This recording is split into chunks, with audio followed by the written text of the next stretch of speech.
Pra você ter uma Mas, ideia. ó, só pra pegar aqui, ó, já que nós trouxemos uma novidade ali naquela lá, ó, o Donald Trump afirmou que o erro em subestimar a guerra do Irã foi da responsabilidade do secretário de guerra, que agora o Departamento de Defesa virou o Departamento de Guerra. Falou, um maníaco da guerra que precisa sair antes que seu hobby de guerrear prejudique o povo americano. Ah, agora a culpa é do outro? É, ué, tá aqui, ué. Ele falou. Mas ele falou do Peter Hexter? Do Peter Hesh. Aí. Uau, isso eu não vi. Aí o Peter Hesh colocou a culpa no Biden. Ele falou assim: os estoques de Tomahawk, que é um míssil lá, que tá acabando. Foram depletados porque o Bin Laden mandou os Tomahawk pra Ucrânia. O Bin Laden não, o Biden. O Bin Laden já tá no céu. O Biden. Mas o problema é que o Biden nunca mandou os Tomahawk pra Ucrânia. Nunca. Nunca, não tinha permissão. Entendeu? Não, mas o cara falou que tava porque o Biden mandou, mas o Biden nunca mandou. Essa é outra variável inacreditável. Num país que gasta... Não, para pensar. Num país que gasta $1 trilhão, metade do PIB brasileiro, no Departamento de Defesa, e não tem estoque do míssil que eles têm. E é isso que é capaz de mudar a guerra, porque o Irã apostou nisso. O Irã apostou que os estoques dos caras iam acabar. E leva meses para você conseguir produzir em escala de novo, entendeu? Sim, então os Estados Unidos não achava que o Irã conseguiria revidar e ter armamento para isso. Os Estados Unidos pensou que o Irã não revidando ia ceder rápido. E outra coisa. E agora a gente não tem estoque de um lado e o Trump tá falando que já que vamos lá concorrer com o chinesinho lá, fajuto lá da China. Se o cara jogar soldados para invadir o Irã, vai ser o maior massacre sofrido pelo exército americano desde o Vietnã, provavelmente desde a Segunda Guerra Mundial. E foram 3 mil hoje, né? Não, se ele puser os caras para invadir por terra, seja pela fronteira lá do... Sim, mas mandaram 3 mil, né? Não, o total é 8 mil. O total. Eles mandaram mais 3 mil hoje, mas o total, se você puser tudo... 8, sem porta-aviões, tá? Não, mandaram na Airborne. Então, mas eles não têm porta-aviões mais para tirar os caras. Exatamente. Então é o seguinte, você joga os caras de paraquedas lá na costa do Irã, tá? Ou na ilha lá. Se os caras, né? Eu não lembro, não sei se vocês lembram, quando o Iraque invadiu o Irã, mandou 1 milhão de soldados para invadir o Irã. Os caras ficaram lá anos sem se mexer. Porque a geografia do país... Não é à toa que os persas sobreviveram durante milhares de anos. E eles sabem usar, né? É montanha, deserto no meio. O Saddam Hussein mandou 1 milhão de iraquianos e não conseguiu invadir o Irã. Entrou lá alguns quilômetros e ficou parado durante anos, tá? Mas ele tinha o país do lado, né? O país dele era do lado lá, então tinha para onde escapar. Retrair, voltar, linhas de logística. Se eles jogarem esses moleques lá, sem nenhuma chance de entrar no Estreito de Hormuz para alimentar os caras, dar água, sei lá, armamento, eles estão fritos, vai ser uma carnificina. E os profissionais, os caras do Pentágono que são do ramo, estão vazando isso. Então, porque eles sabem que o cara não ouve, né, ninguém.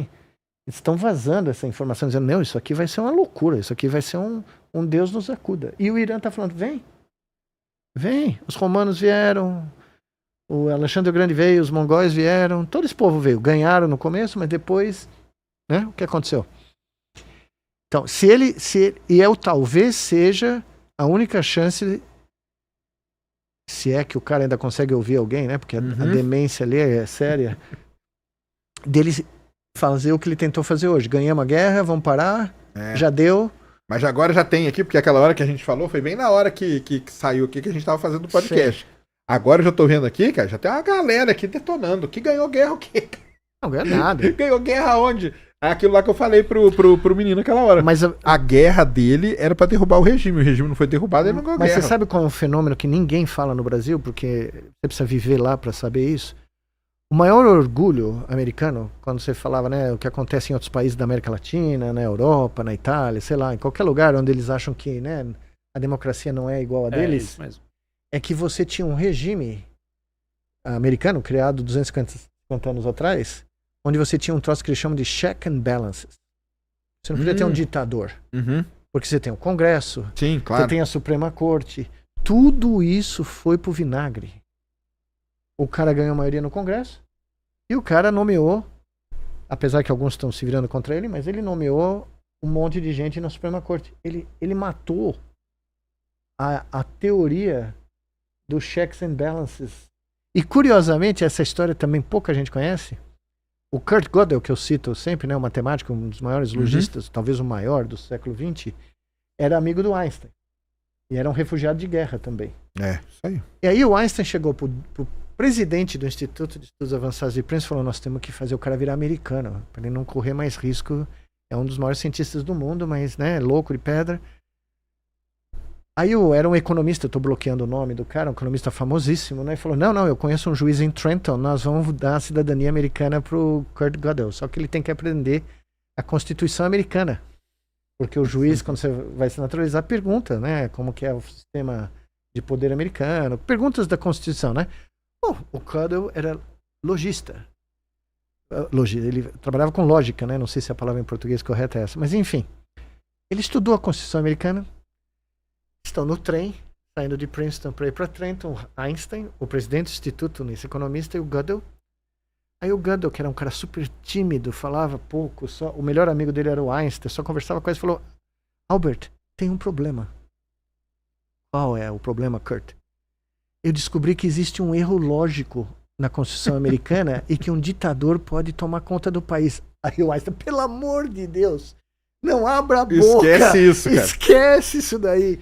Só responde o que o cara te perguntar. Bom, eles estão lá, o juiz da Corte Federal de Trenton, né? Eu conheço esse lugar, já fui nesse tribunal. O cara chega assim, não, é um prazer enorme ter 3 dos maiores mentes do mundo, professor Einstein, o nome do economista que eu não me lembro, o Kurt Gödel. É uma honra. Eu só preciso, por praxe, fazer pequenas perguntas para dar o certificado que evidentemente já está concedido. É uma honra para os Estados Unidos ter, né, o professor Gödel aqui. E começa, como é o sistema político americano, dividido em poder executivo, judiciário, legislativo. Faz as perguntas, né, de praxe, aí chega no final da coisa e pergunta, mas algo a mais que o senhor tem a acrescentar? Nossa, aí o Einstein o Kurt Gödel, existe um problema.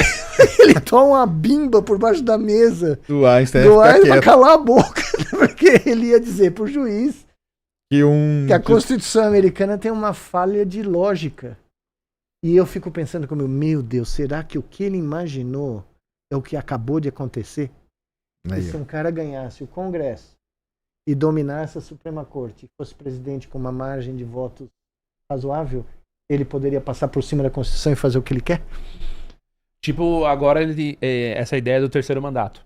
Por exemplo? Uma coisa absolutamente insana para a Constituição americana. Não, veja, aconteceu com o Roosevelt, mas era na época da Depressão, teve todos os problemas, né, da guerra, da Segunda Guerra Mundial, e ele morreu, o Roosevelt morreu o presidente, né? Mas as coisas que ele fala, propostas que ele faz, se você pegar um cara da minha idade lá nos Estados Unidos, o cara olha para aqui, não interessa se ele é republicano ou democrata, ele fala, não é possível. Não, mas é complicado, porque é perigoso mesmo um cara com uma concentração de poder assim, em qualquer lugar. Mas o mundo tá na mão desse cara. Esse é o drama. Na realidade, nós estamos aqui à espera de uma crise.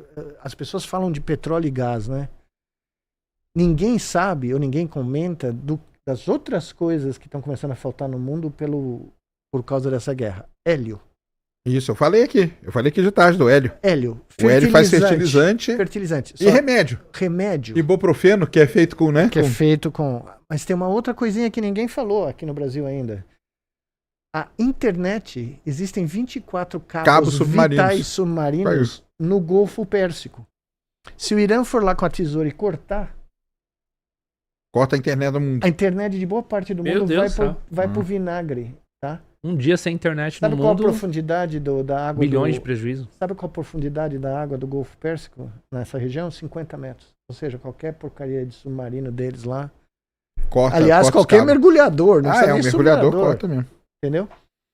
Então, você bloquear aquele 35 quilômetros lá do Estreito de Hormuz, está bloqueando a carótida do planeta, em certo sentido.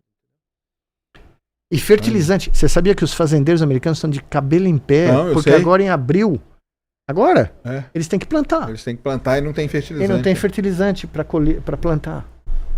Né? O Brasil também. Porque aqui o Brasil também. É pior ainda, porque pelo menos nos Estados Unidos ainda tem um frio que ajuda a matar os bichos. Mas aqui não tem, né? Aqui não, o solo é pouco fértil. Então nitrogênio e potássio, né? Exato. Então, Os iranianos fizeram uma simulação de guerra que envolve todas essas dimensões. A sensação que eu tenho é essa.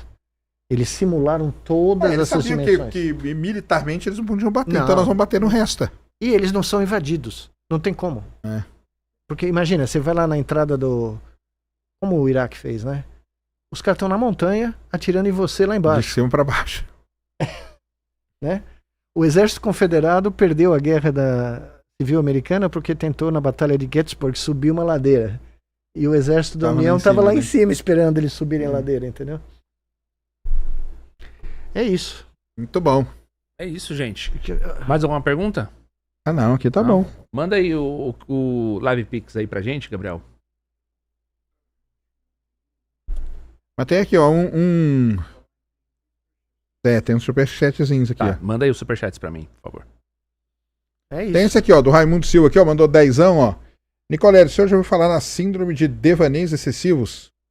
Considera algo mais fisiológico, algo neural, ou um fenômeno mais ligado à psicologia que ainda precisa ser melhor estudado? Não conheço, me desculpe. Realmente, a minha ignorância não me permite falar nada. Aliás, essa é uma diferença da inteligência artificial e do ser humano, né?